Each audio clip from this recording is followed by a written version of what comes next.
vamos a pasar a las conclusiones de este seminario, para las cuales contamos con la presencia de Cristina Dreyfus, coordinadora del área de Historia, Teoría y Crítica de la carrera.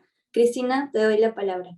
Muchas gracias, Brunella. Aunque debo decir que me ha asustado un poco con esto de las conclusiones del día porque no tengo ninguna respuesta ni ninguna conclusión, pero sí quiero ofrecer unas cuantas preguntas y un par de anécdotas de repente. Porque después de todo, muchas de las ponencias del día de hoy han ofrecido anécdotas sumamente interesantes. Ha sido como un reencuentro de la prom de hace 30 años, tenía esa sensación, sobre todo en la segunda mesa, y en esta última, ¿no? De amigos queridos que han pasado por una serie de circunstancias que produjeron además este maravilloso documento que los invito a leer eh, bajo la batuta de Santiago Agurto.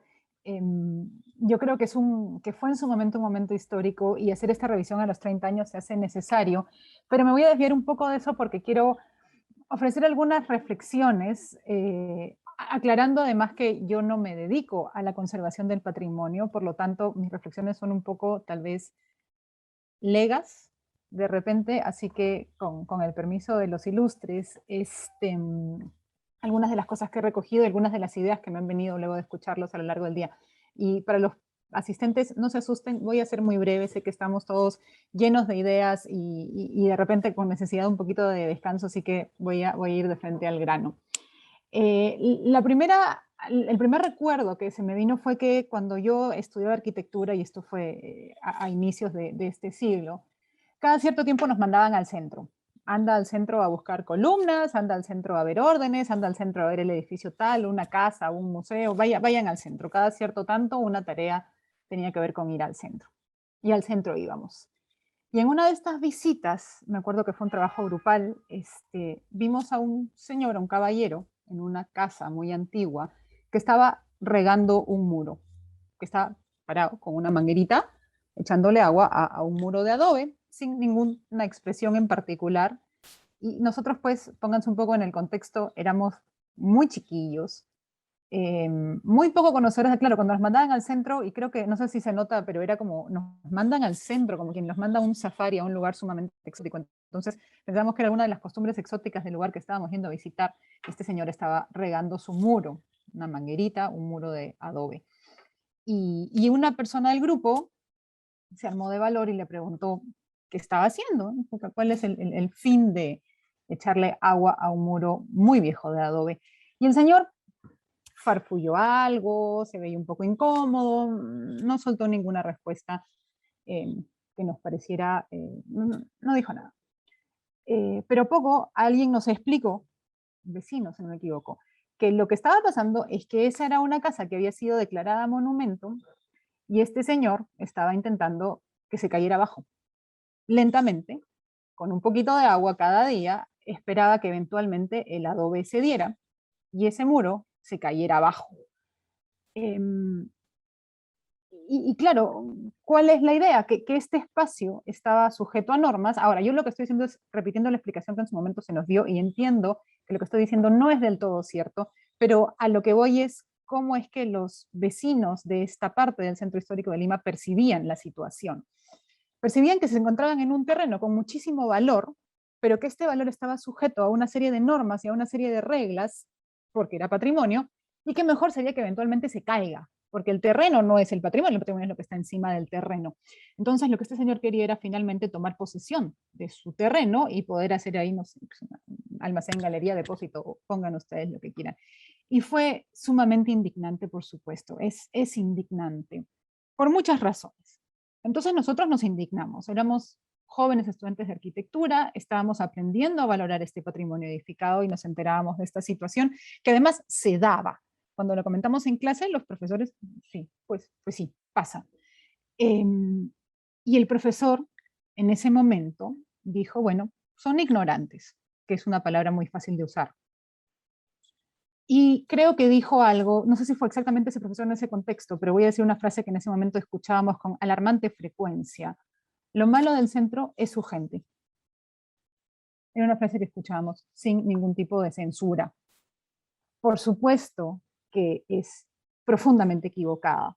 y ahorita voy a profundizar sobre eso, pero felizmente con el tiempo, gestiones exitosas, como la ya mencionada gestión de Alberto Andrade, y toda la rica recuperación, sobre todo a la que se ha referido Patricia Díaz, en los años 90, que además, no sé si ustedes tienen la misma sensación, como que nos costó un tiempo darnos cuenta. Fue la recuperación de los 90, pero recién una década después empezamos a verdaderamente usar el centro, regresar al centro y darnos cuenta que el centro llevaba un buen tiempo recuperado, que ya no eran estas calles repletas de ambulantes que yo recuerdo en mi infancia, sino es un lugar al que uno puede ir, tomarse un café y pasarla muy bien. Y otra vez, tomo prestado una frase que nos acaba de regalar Patricia: más importante que un edificio es una persona.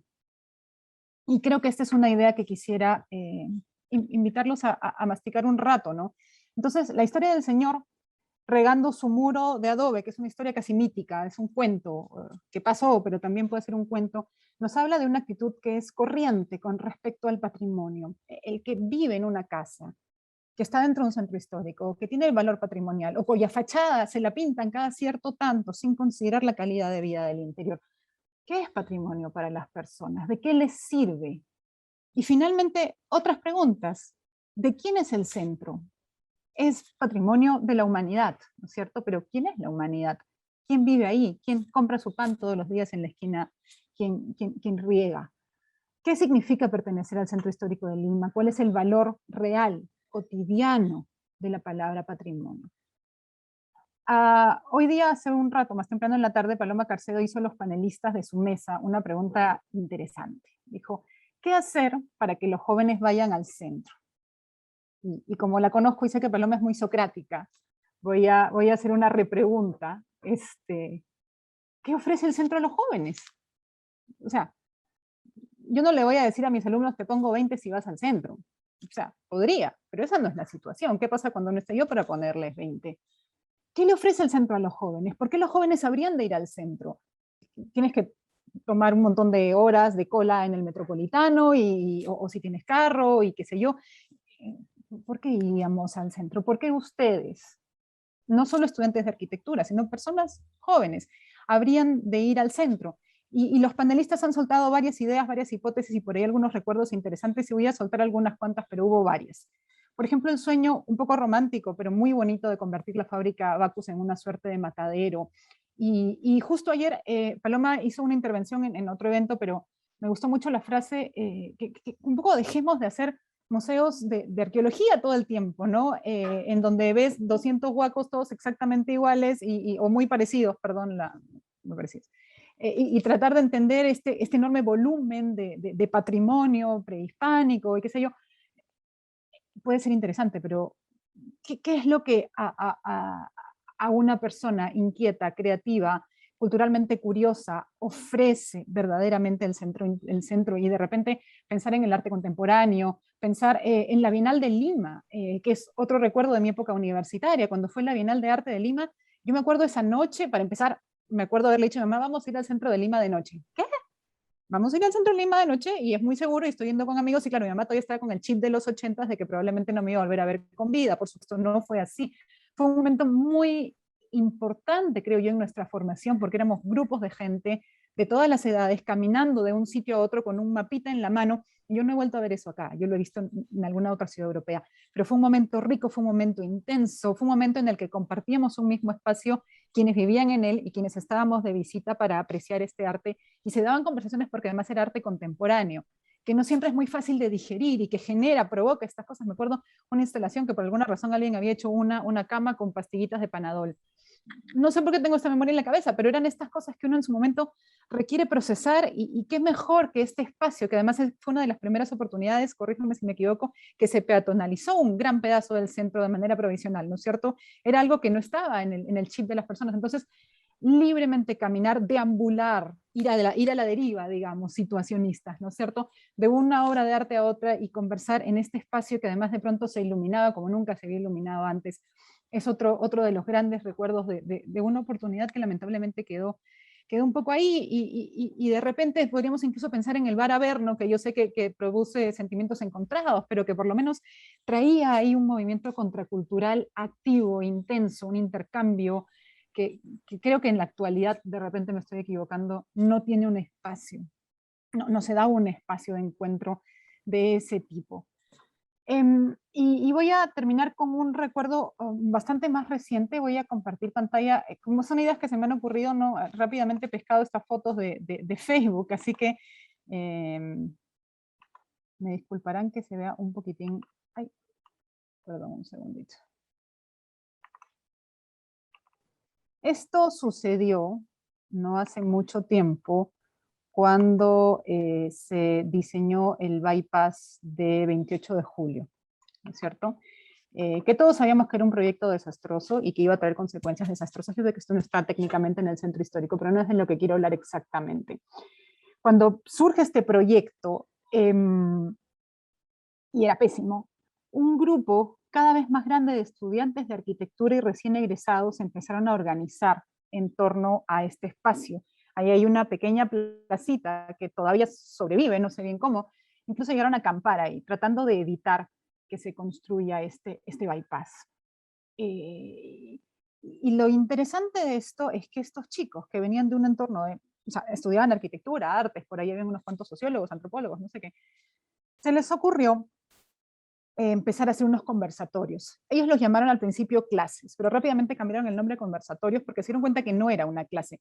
Esto a raíz de que, claro, estaban estos chicos ahí sentados y los vecinos preguntaban qué hacen aquí, y ellos explicaban, bueno, acá le van a construir al costado un bypass y va a ser un problema porque si usted quiere ir a comprar pan al frente va a tener que hacer todo esto. A raíz de las conversaciones que salen con los vecinos, estas cosas que estamos viendo en las fotos ocurren. Y estos chicos toman los cartones de las maquetas que estaban reciclando de los talleres y las partes de atrás de los planos y se van a diferentes plazas. De hecho, la foto de la derecha es en Plaza San Martín, ¿no es cierto? A hablar, a tratar de mostrar por qué un cruce está mal diseñado, por qué hay la necesidad de hacer esto en lugar de esto otro. Y lo que luego contaron fue que lo sorprendente de esto es que ellos sentían que la riqueza de la experiencia estaba en la conversación con las personas, porque eran vecinos que estaban pasando por la plaza y encontraban a estos chiquillos que estaban con los skates sacando planos y preguntando qué rayos está pasando aquí. Entonces, se trata un poco de una conversación que inicia, que de repente podría iniciar no necesariamente desde el lado de la academia, sino desde el lado del vecino, desde el lado del habitante o desde el lado de los jóvenes futuros profesionales que exigen explicaciones y que de repente están un poco más listos para escuchar. A mí me da un poco de lástima que estas experiencias tan simpáticas tuvieran un abrupto final, porque finalmente es una batalla perdida, ¿no es cierto? El bypass se construyó y estos chicos quedaron muchos sumamente decepcionados. Pero lo interesante ahora es que cinco años después o algo así, muchos de ellos están trabajando para el gobierno, están trabajando para municipalidades y están muy metidos en procesos participativos. O sea que creo que ahí tal vez me atrevería a decir una semilla que tuvo consecuencias a mediano o largo plazo.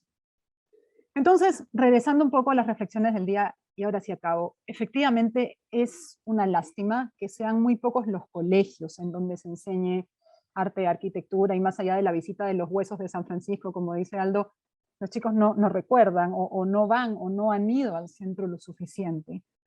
Pero creo que también es lastimoso que la responsabilidad necesariamente tenga que caer sobre nosotros. Somos un grupo privilegiado que lleva 5 o 6 cursos de historia del arte y de la arquitectura, pero de poco sirve si es que somos los que nos quedamos con esa información. Creo que la tarea pendiente es este compartir, este dialogar, este abrir, este salir, y me atrevo a decir, mientras este conocimiento no sea compartido y mientras este conocimiento no parta de la escucha, no habrá oportunidad para el centro. Mientras los arquitectos nos pongamos en función de ellos, los vecinos, y nosotros, los arquitectos y conservadores, va a ser posible pretender un centro vivo, va a ser posible darle valor al patrimonio, es que no nos encontramos en él como un territorio común. Y con esto acabo. Muchas gracias a todos.